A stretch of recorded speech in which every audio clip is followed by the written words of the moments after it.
নমস্কার।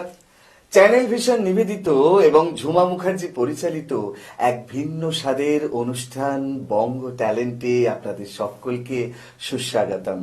বন্ধু, আজকের পর্বে আমরা এমন একজন মানুষকে পেয়েছি, তার কথা কি বলবো আমি ভেবে পাচ্ছি না।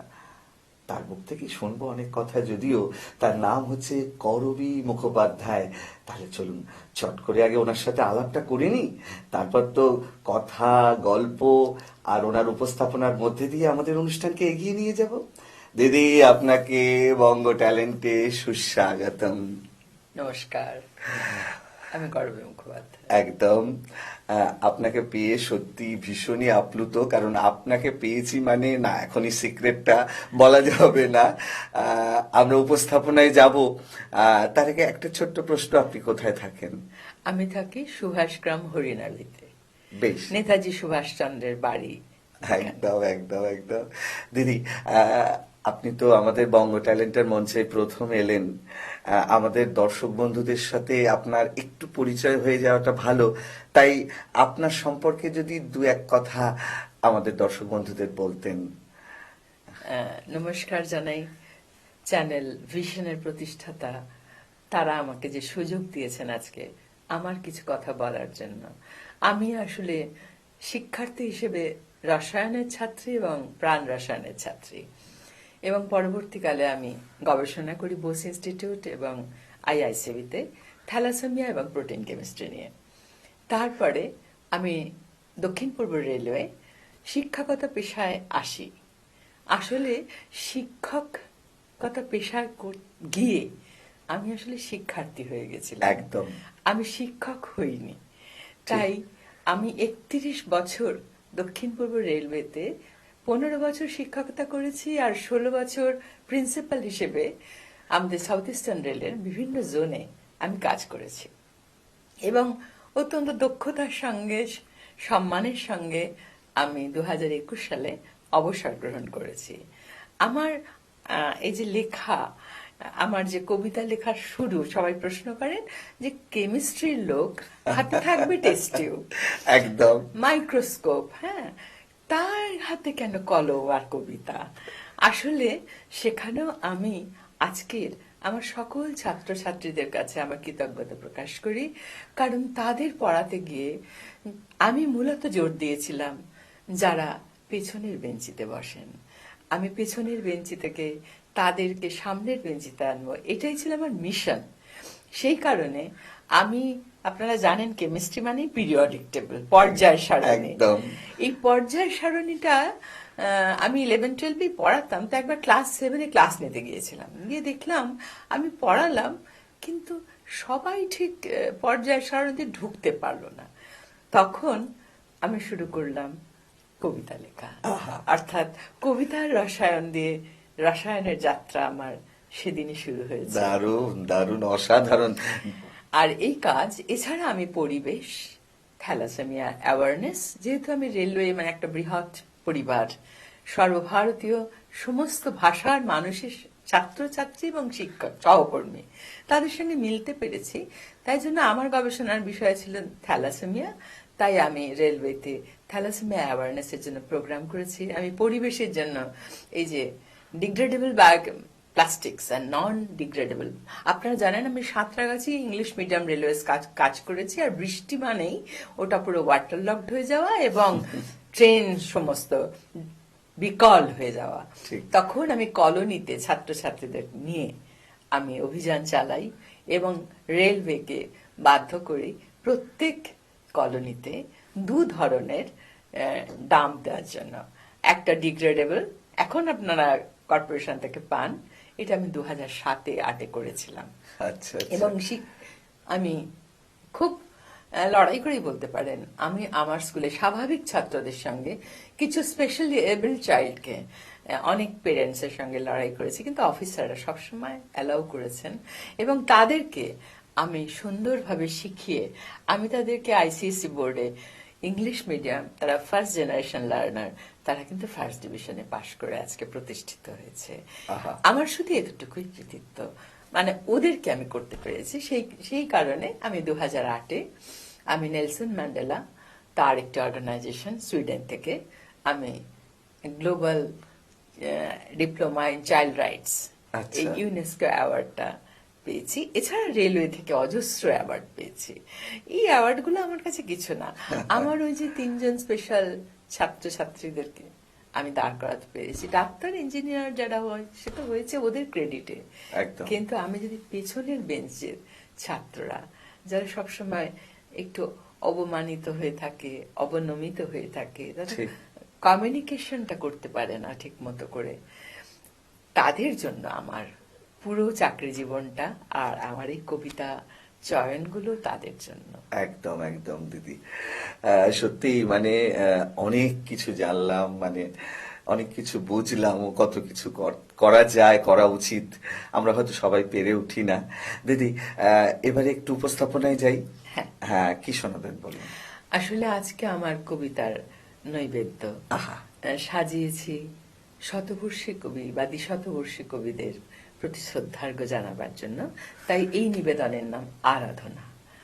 প্রথম আমি শুরু করছি, যেহেতু আমরা 2025 শেষ করে ফেলেছি এবং এই বিশ্বগ্রামে কাঁটা তারগুলো বারবার ছিন্ন বিচ্ছিন্ন হয়ে নতুন নতুন ছোট ছোট গ্রাম, অনেক শিশু, বৃদ্ধ, নর নারী তারা প্রাণ দিয়েছেন। তো সেই কারণে তাদের প্রতি প্রথমে আমি শ্রদ্ধার্ঘ্য জানিয়ে আমি শুরু করছি প্রথম চিরসবুজ চিরগৈরিক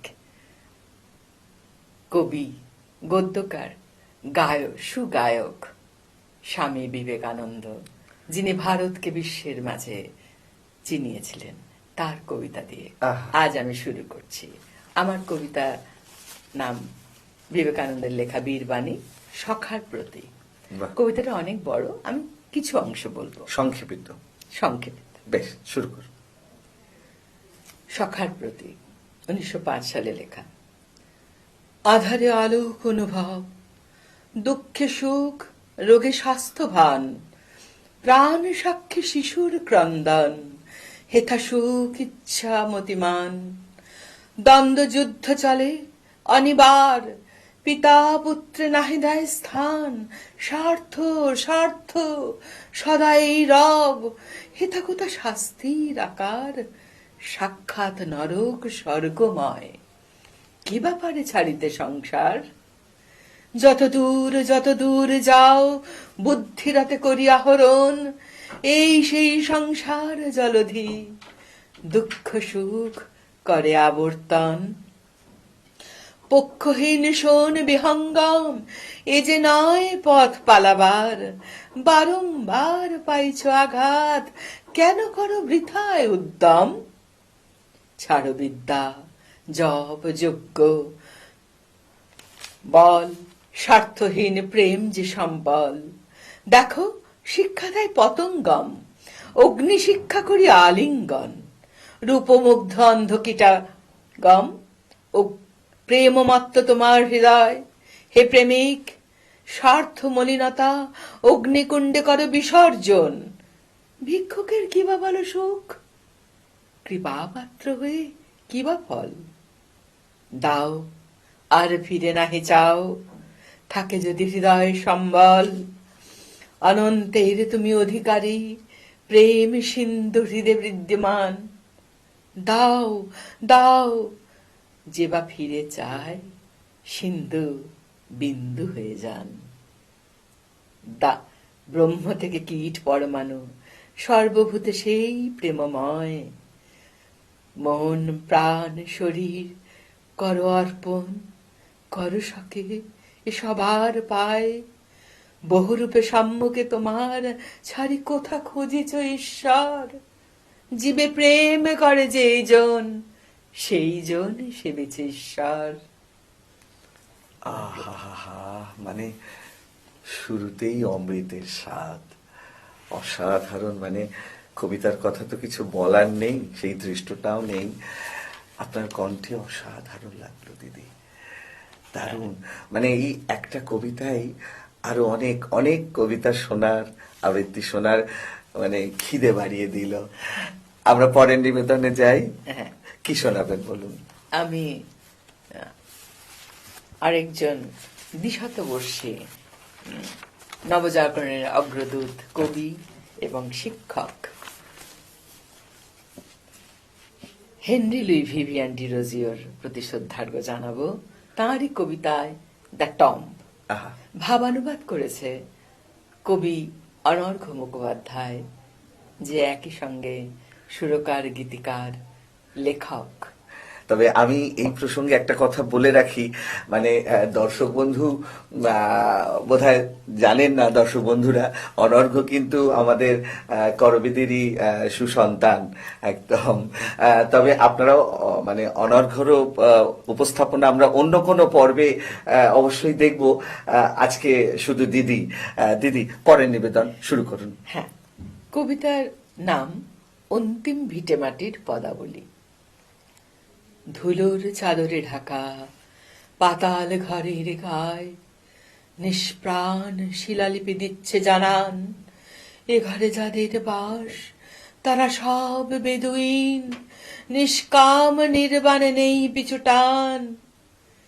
এই ঘরে জ্বালবে আলো সেরকম কেউই নেই, অনামেল আধারের আতুর ঘরে ক্লান্ত পথিক যত অজানা পথের শেষে নিঃশব্দের মোহে ঘুমিয়ে পড়ে। এই সেই তীরহারা সমুদ্র পথ, যার হদিশ দেয়নি কোনো ভাটিয়ালি সুর, ফকিরও পারেনি কোনো মনোবেড়ি পড়াতে, অচিন পাখিও উড়ে গেছে বহু দূর। নিঃসঙ্গ সাহারায় রুক্ষ পথের শেষে এই সেই অজ্ঞাত মরুদ্যান, চেতনার পথ চলা এখানে হয়েছে শেষ, অচেতনায় সব বিলীয়মান। এখানেই ধসে পড়ে দাম্ভিকতার স্বৈরাচার, এখানে বন্দী অনন্তকাল যমন্তকের ইস্তাহার। ক্ষত বিক্ষত জীবন যাপন এখানে বৃহৎ শান্তি চায়, ঘুণ ধরা অস্তিত্বরা থাকে কয়ামাতের প্রত্যাশায়। সব আবেগের লুকোচুরি এখানে হয়েছে শেষ, অন্ধকারের শ্বাস প্রশ্বাসে প্রাঞ্জলতা নিরুদ্দেশ। প্রকৃতপক্ষে স্মৃতিবিস্মৃত সত্তার এই বাসস্থান, সময়ের দেহ জড়িয়ে ধরেছে এখানে অমোঘ শূন্যস্থান। আহা, উফ, আমি তো বিভোর হয়ে শুনছিলাম আপনার আবৃত্তি, মানে এত সুন্দর। আপনার গলায় যেন অনবদ্য হয়ে উঠলো। সত্যি আমরা আপনার পরবর্তী নিবেদনে যাব, তার আগে একটা ছোট্ট বিরতি নেওয়ার সময় হয়ে এসেছে। দর্শক বন্ধু, আপনারা তো জানেন যে অনুষ্ঠান চালাতে গেলে ছোট্ট একটা বিরতি নিতেই হয়, তাই এক্ষুনি বিরতির পর ফিরে আসছি। কোথাও যাবেন না, দেখতে থাকুন বঙ্গ ট্যালেন্ট নতুন তার, আপনাদের প্রিয় অনুষ্ঠান বঙ্গ ট্যালেন্টকে সঙ্গে নিয়ে। আর তার সঙ্গে তো আছেই করবিদির কবিতা এখনো শোনা বাকি। দিদি, আপনাকে আরো কবিতা তো শোনাতেই হবে, তবে এখন শুরু করবেন কিন্তু একটা ইংরেজি কবিতা দিয়ে। অবশ্যই করা যাবে তো? আমি চেষ্টা করছি। একদম একদম একদম। নমস্কার। যেহেতু আমি শুরুতেই বলেছি যে বিশ্বগ্রামের কাঁটা তারগুলো ভেঙে চুরে ছোট ছোট কাঁটা দাঁড়িয়ে ছোট ছোট গ্রাম তৈরি হচ্ছে, যার সূত্রপাত হয়েছিল হিরোশিমা নাগাসাকির 1945-এর 6-9 আগস্ট, যা 9/6 করে দিয়েছিল বিজ্ঞান, প্রযুক্তি এবং বিশ্বকে। কবি নাজিম হিকমতের লেখা টার্কিশ কবি the Hiroshima child. I come and stand at every door, but none can hear my silent tread. I knock and yet remain unseen, for I am dead, I am only 7, though I am dead. In Hiroshima, long ago, I am 7 now, as I was then. When children die, they do not grow, as I am 7 now, as I was then. When children die, they do not grow. My hair was scorched by swirling fire, My eyes grew dim, my eyes grew blind.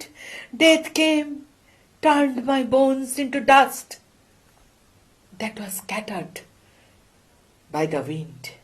I need no fruit, I need no fire, I need no sweets, not even bread. I ask for nothing for myself, for I am dead, for I am dead. All that I need is that for peace. You fight today, you fight today, so that the children of this world can live and grow and love and play. You fight today, you fight today, so that the children of the world can live and grow and love and play.